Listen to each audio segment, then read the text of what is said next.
When I was in graduate school, I was a belay person for REI. So I spent many Saturday mornings helping kids climb the REI pinnacle. And oftentimes their parent would be the belayer. I mean, be there, their cheerleader or whatever, their encourager. And this pattern happened a number of times. A dad would bring a child in, and the child would be climbing, and the child at 6 or 7 years old gets about one body length above the ground and often says, what? I want to come down.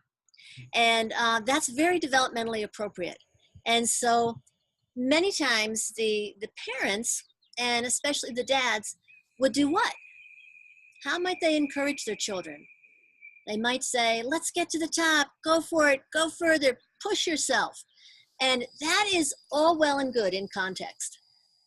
However, in this particular case, and especially with rock climbing, you have one rock climber and you have somebody on belay that's actually, there's a kind of a power position there, even though it's co-created.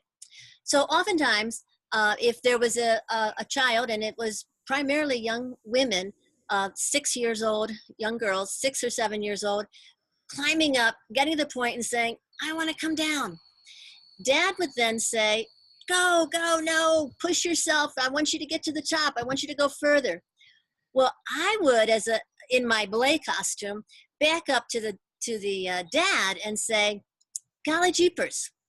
And I really did say golly jeepers, and I often do, and it gets his attention. And I say to him, when your child is 16, do you want her to, when somebody says to her, let's go further, and do you want her to be able to say no, to think for herself, or to remember her training at 5 and 6 and 7 years old and say, yeah, I'm supposed to go further?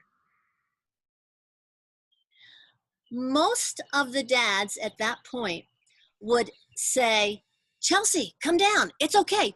You need to control how far up you go. You know when you've had enough, and you know when you're done.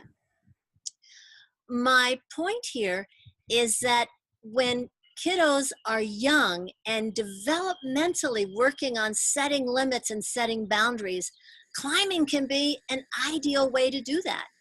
And it is a place where we can listen to children as they get to a point where I'm a little bit afraid and I think I want to come down. Because what happens to Chelsea and others, that if they touch the ground, they feel grounded, they climb again and they go up 2 body lengths, the next time 3 body lengths. So it doesn't create a pattern of not trying harder or not going further. It creates a process of thinking for myself and moving to risky things when I feel ready.